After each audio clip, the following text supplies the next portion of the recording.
नमस्कार। हिंदी की पाठशाला यूट्यूब चैनल में आप सबों का स्वागत है।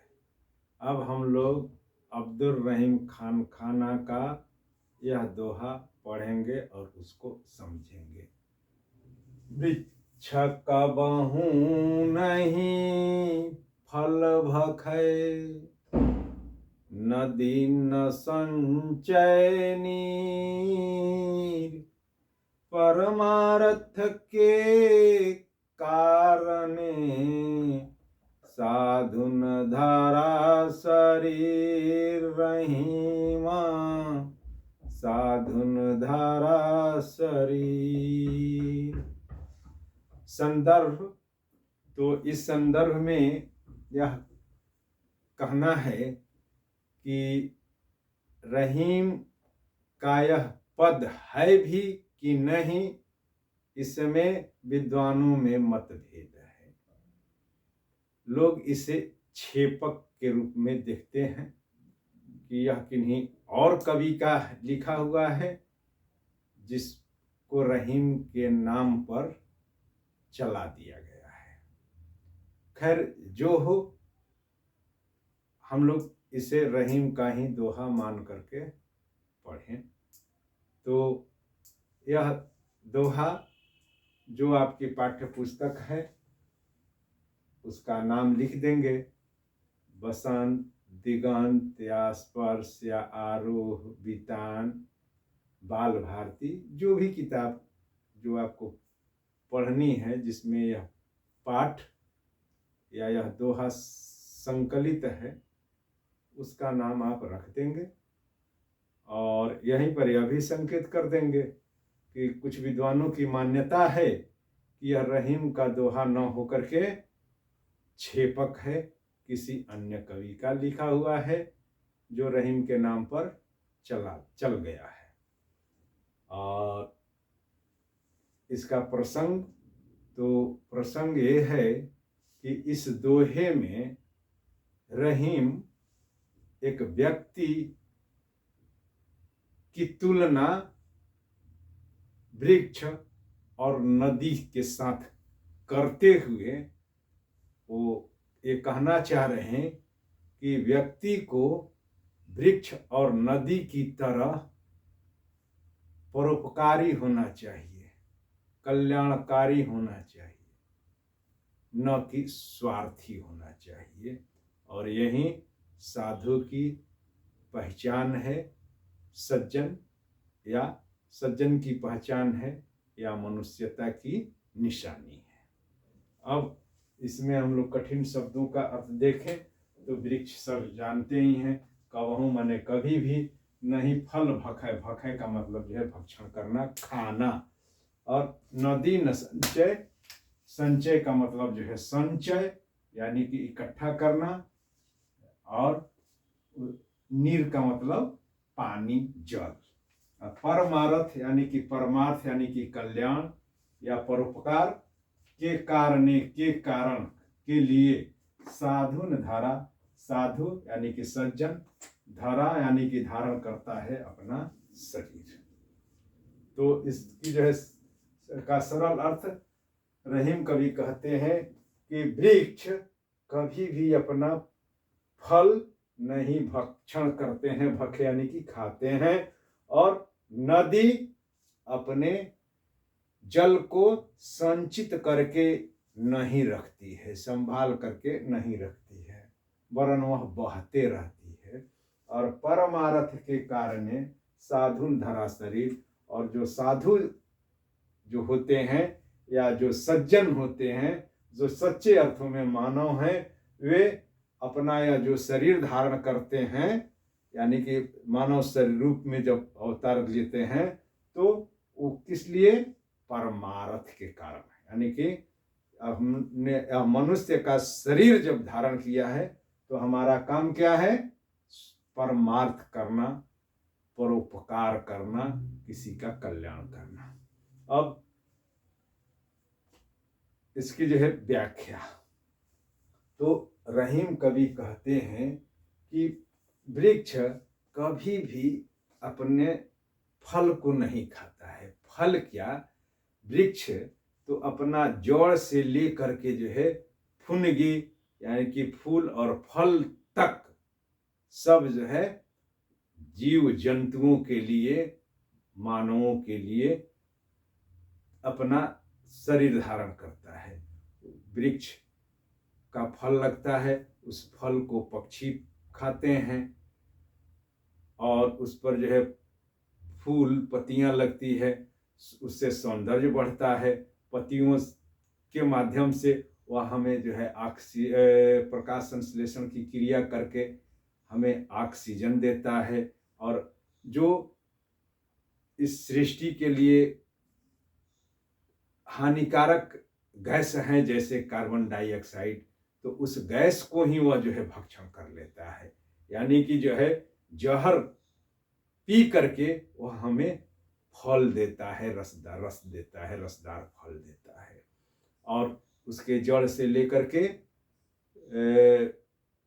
फुनगी तक की का जो है औषधीय प्रयोग भी होता है, जड़ी बूटी के रूप में भी प्रयोग होता है। और उसकी लकड़ियां इमारत बनाने के काम में आती है, यानी कि उसका सारा जड़ से लेकर के पत्ते फूल तक सब कुछ जो है संसार के काम आता है। वह अपने फल का, फूल का या अपनी लकड़ी का खुद उपभोग नहीं करता है। वैसे ही नदी में जल है, उस जल में कीड़े मकोड़े अनेक जलीय जीव जंतु पैदा लेते हैं, पलते हैं, बढ़ते हैं और उसके जल का पान करते हैं, पीते हैं। उस जल को प्यासा मनुष्य और प्यासे पक्षी, पशु पक्षी और यहाँ तक कि वह धरती तक की प्यास बुझाता है। नदी के जल से धरती की भी प्यास बुझती है, और नहीं तो वह अपने जल को वाष्प के रूप में उड़ा करके, भाप बन करके वह बारिश के रूप में पूरी धरती को जल से सिंचित करता है। धरती प्यासे लोगों की प्यास बुझाता है, धरती की प्यास बुझाता है। वैसे ही परम साधु जो होते हैं वो अपना शरीर जो धारण किए हैं, उस शरीर से जो ज्ञान अर्जित करते हैं, उस शरीर का, उस ज्ञान का उपभोग स्वयं नहीं करते हैं, बल्कि उस शरीर का, अपने शरीर का, अपने ज्ञान का उपयोग परोपकार में करते हैं। जरूरतमंद के व्यक्तियों के उद्धार के लिए करते हैं, उनके कल्याण के लिए करते हैं। तो सच्ची मानवता क्या है? परोपकार करना। और कैसा परोपकार, किस तरीके से परोपकार करना? जैसे वृक्ष और नदी अपने साधनों का, वृक्ष है तो लकड़ी फल फूल जड़ मूल सबका उपयोग समाज करता है, व्यक्ति करता है। नदी के जल का उपयोग समाज करता है, जीव जंतु करते हैं, जलीय कीड़े मकोड़े तक करते हैं। वैसे ही साधु के शरीर का भी उपयोग और उसके ज्ञान का उपयोग सकल समाज करे, तभी उसके जीवन की सार्थकता है।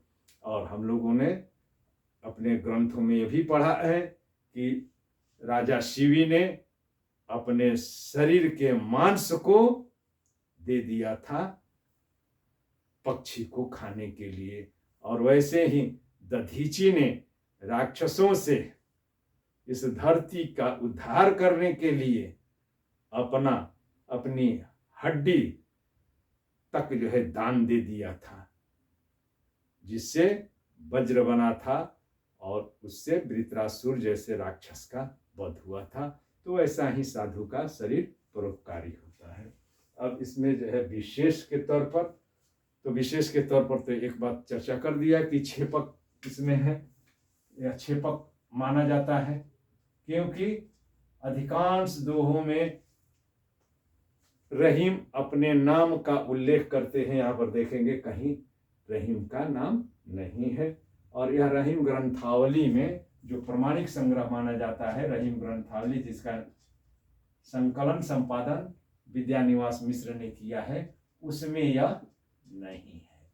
और तीसरी बात कि अगर यही या इसको अगर मान लिया जाए उन्हीं का, तो एक अभी जो है हम लोग जो है ना दोहा पढ़े हैं, तरुअर फलन नहीं खाता है, आ सरवर पियहि न पान, आ कही रहीम पर काज हिता, संपत्ति संचहि सुजान। ये रहीम का ही जो है दोहा हम लोग पढ़े हैं। रहीम ग्रंथावली में 196 नंबर का दोहा है, मगर यह दोहा कहीं नहीं मिलता है। तो अगर यह भी उन्हीं का होता तो इसमें उनका नाम भी होता, नाम होता, और अगर नहीं तो इसका मतलब कि ये कहीं दोहे कि उन्होंने थोड़े से शब्दों के हेर फेर से उसकी पुनरुक्ति कर दी है या पुनः पुनः लिख दिया है। उसके बाद तो और क्या इसका जो है केंद्रीय भाव या सीख यही है कि व्यक्ति को भोगवादी नहीं बनना चाहिए, वरन सदाचारी बनना चाहिए। संतों का, सज्जनों का ज्ञान एवं उनका शरीर उनके खुद के काम के लिए नहीं रहता है, वरन वे अपने शरीर को तपाते हैं, अपने मस्तिष्क को ऊर्जस्वित करते हैं। किसके लिए? ज्ञान प्राप्त करने के लिए, और उस ज्ञान का उपयोग समाज करता है। तो वैसा सदाचारी और परोपकारी और कल्याणकारी बनना चाहिए। छंद तो दोहा छंद में यह रचना है।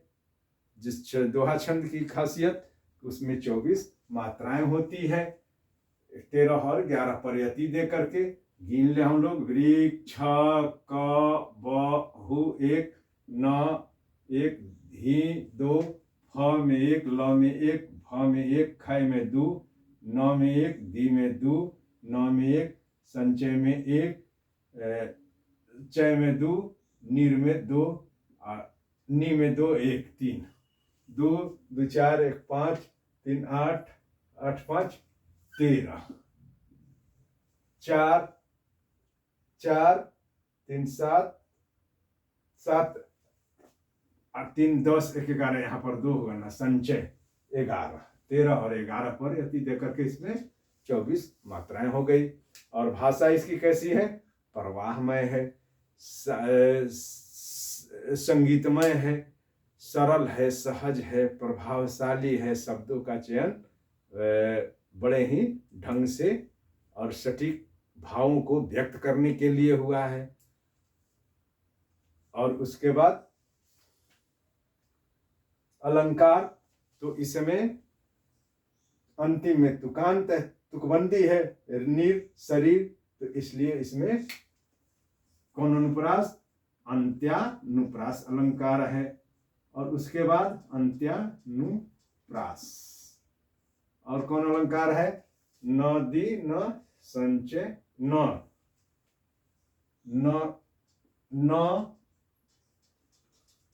क, न के कारण, न और क की 2 बार आवृत्ति होने के कारण, न और क की 2 बार आवृत्ति होने के कारण 6 का नुप्रास अलंकार है। और यहाँ साधु के शरीर की तुलना नदी और वृक्ष से की जाने के कारण इसमें उपमा अलंकार है।